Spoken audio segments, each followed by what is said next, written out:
Sam Richards, in this clip, he runs through police statistics. He asks the students to give their response based on their gut. Of 963, how many do you think were black? What would your educated guess be? What does your instinct tell you? The students reply. 600 will be black. 600. And then like the rest will be like maybe Hispanic. And what's interesting is how far off their instinct is from what the actual data represents.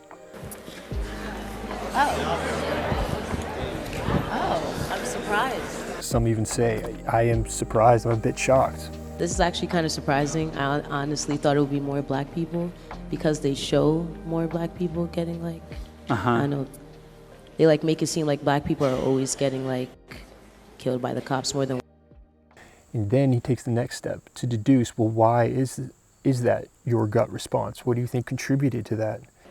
I see more media like showing black people getting killed by police than white people. So it's probably just like in my mind, since I see it more, then it happens more. Their motivations are eyeball time and to increase engagement. And what drives engagement, what drives story is conflict. And I'm standing here and I have no weapon on me, I have nothing, and the police shoot me anyway. It's very different than if I'm standing here with a knife saying I'm going to kill these two people. Okay, are we good with that?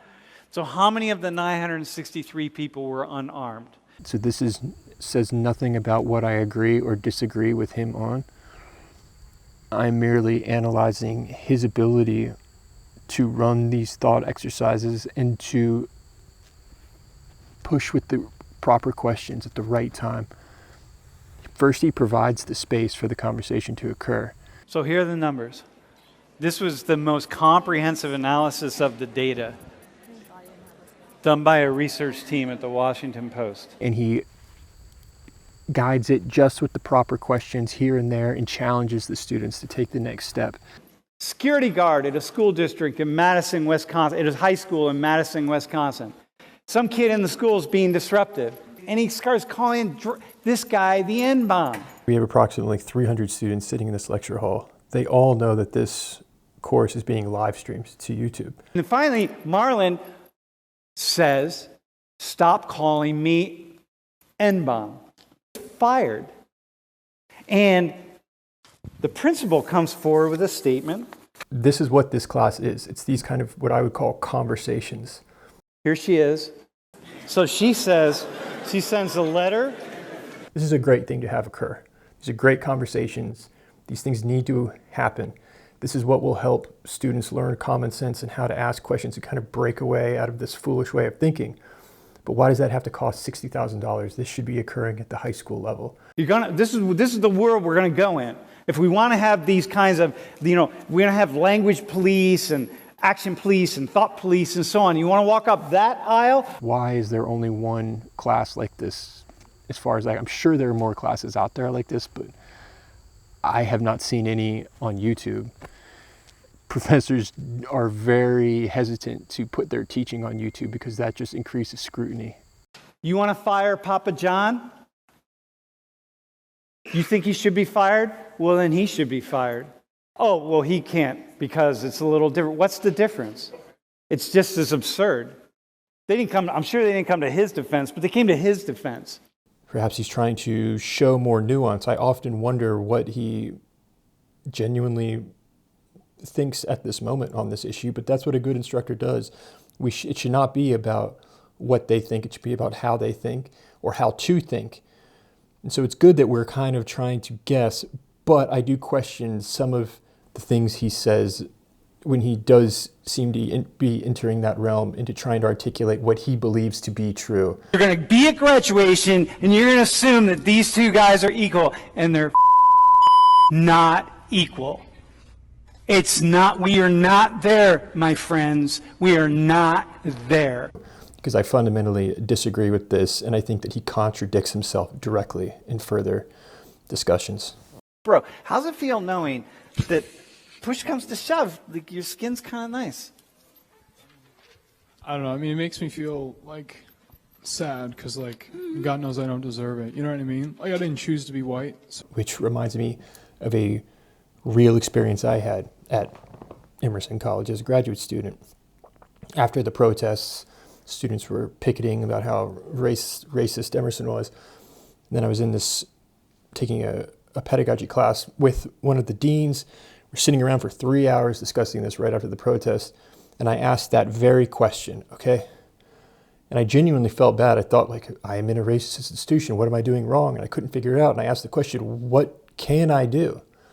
They thought for a minute and they just said, they couldn't think of anything. They just said, just concede your space and take this time to just listen, as though I was implicit and I was the issue. And they couldn't even tell me an action to take in response, though. This is the problem with white people. The question then becomes is what should we do? And then in other lectures, we hear him trying, it seems, making the point that this is something to deeply question. This is how students learn common sense and break away from this nonsensical thinking. But something about the cost, the fact that these conversations are costing these students $60,000, around $60,000 a year, when there's no reason that this sort of class should not be happening at the high school level. They are drawing just as much value from this interaction as you or I are from watching this on YouTube. The only thing that we can't do, we don't get to interact with him in office hours, and we don't have the potential of going up on and speaking into the microphone in one of the courses, and we don't have to take the tests, and we don't get a grade. But if you're just looking at this from the point of view of the value you're going to derive logically, you're going to get the same thing watching it free on YouTube, which is the very reason many colleges will not allow courses to be recorded. I would challenge him on some of his points that he has made when he does enter that realm on his own beliefs. But I do commend him for at least pushing back on some of this thinking and being willing to ask questions that 95% of other professors would never ask. Okay, and so what I'm going to say to the two of you is, look, is the glass half full or is the glass half empty?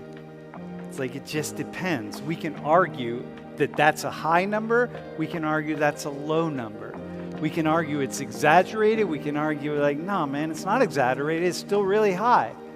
But what I want to say is, look, if we're going to make the arguments and if we're going to get involved in protests, like, can you go to the next slide, bro? No, hang on, go to one more. That, if you're going to protest like that, but this whole thing is based on police violence against black and brown people.